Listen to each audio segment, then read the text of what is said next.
Selamat pagi dan salam sejahtera untuk kita semua. Saya Maria Rosa Ketani Lasar dari SMA Negeri 1 Talibura, Nusa Tenggara Timur. Dan sekarang sedang mengikuti program pendidikan guru penggerak Angkatan 7. Pada kesempatan kali ini, saya akan memaparkan demonstrasi kontekstual dari pemikiran filosofi Ki Hajar Dewantara tentang merdeka belajar serta implementasinya di sekolah saya. Filosofi pendidikan Ki Hajar Dewantara. Tujuan pendidikan menurut Ki Hajar Dewantara adalah menuntun segala kodrat yang ada pada anak-anak agar mereka dapat mencapai keselamatan dan kebahagiaan yang setinggi-tingginya sebagai manusia maupun anggota masyarakat. Ada beberapa pokok dasar dari pemikiran Ki Hajar Dewantara. Yang pertama, pembelajaran yang berpusat pada murid. Dapat dimaknai bahwa anak dapat memenuhi kebutuhannya dalam mencapai pendidikan. Pembelajaran yang berpusat pada anak atau student center berupaya memfasilitasi seluruh aspek perkembangan anak secara optimal dengan menekankan pada aspek-aspek pembelajaran yang berorientasi pada perkembangan dan individualisasi pengalaman belajar melalui kegiatan yang direncanakan oleh anak. Pembelajaran ini berpusat pada kebutuhan. Yang kedua, pendidikan menurut kodrat anak.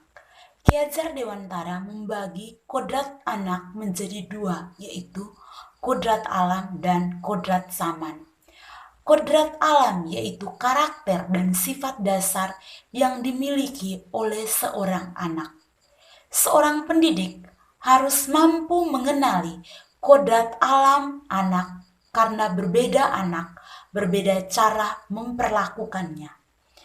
Yang kedua, kodrat zaman, yaitu pendidikan harus membekali keterampilan kepada siswa sesuai dengan zamannya, agar mereka bisa hidup, berkarya, dan menyesuaikan diri. Dalam konteks pembelajaran sekarang, kita harus membekali siswa dengan kecakapan abad 21.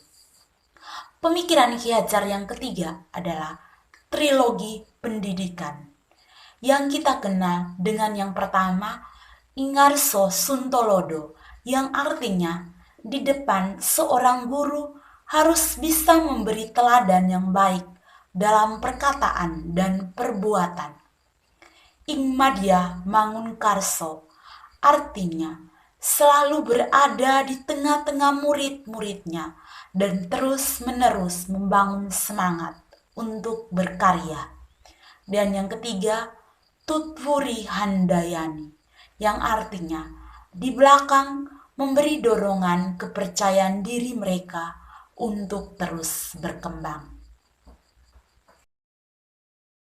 Ki Hajar mengatakan bahwa budi pekerti merupakan perpaduan antara gerak pikiran, perasaan, dan kehendak atau kemauan, sehingga menimbulkan tenaga. Perpaduan antara cita atau kognitif, karsa atau afeksi, dan terciptanya karya atau psikomotorik. Beberapa pikiran Ki Hajar yang telah dipaparkan di atas menjadi alasan kontekstual kami dalam mengimplementasikan pada pembelajaran di sekolah dan di kelas. Yang pertama, implementasi pada pembelajaran di kelas.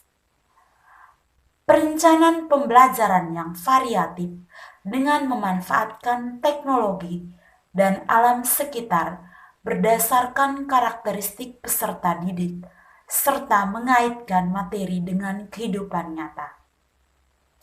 Dalam hal ini, kami memberikan kebebasan anak untuk berpikir dan berkreasi. Pembelajaran yang berpusat pada siswa dan membangun kolaborasi yang baik dengan sesama siswa. Yang sedang saya kembangkan sebagai seorang guru biologi dan prakarya adalah bagaimana mengajak anak untuk terus mengolah potensi lokal daerah, yakni kelapa menjadi minyak kelapa murni atau VCO, dan batok kelapa yang merupakan sampah menjadi arang briket.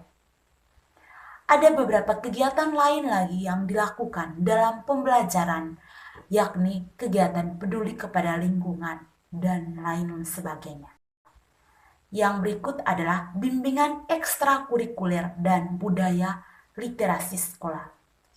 Bimbingan ekstrakurikuler menuntut peserta didik sesuai dengan bakat, minat, dan potensi yang dimilikinya, serta kebutuhan peserta didik. Di SMA Negeri 1 Talibura, kami terus memfasilitasi anak untuk terus mengembangkan diri melalui kegiatan ekstrakurikuler yang dijalankan. Sedangkan budaya literasi yang diterapkan di sekolah adalah kegiatan GSM atau Gerakan Sabtu Membaca. Implementasi pemikiran Ki Hajar yang terakhir yang kami terapkan di sekolah adalah kegiatan pembiasaan karakter. Pendidik tidak hanya menuntun anak untuk mencapai perkembangan sesuai dengan potensi yang dimilikinya. Selain itu, pendidik juga menanamkan nilai-nilai karakter budi pekerti yang baik terhadap anak sesuai dengan trilogi pendidikan yang digaungkan oleh Ki Hajar Dewantara. Yang berikut adalah tantangan dan solusi. Setelah mempelajari filosofi Ki Hajar, saya semakin paham bahwa menjadi guru sama now tidak mudah. Teknologi semakin canggih, tetapi di sisi lain, moral dan akhlak semakin merosot. Untuk itu, sebagai seorang pendidik, saya harus terus belajar, bersikap terbuka dan selalu mengembangkan kompetensi sebagai guru dengan mengikuti berbagai pelatihan yang ada, seminar maupun pendidikan.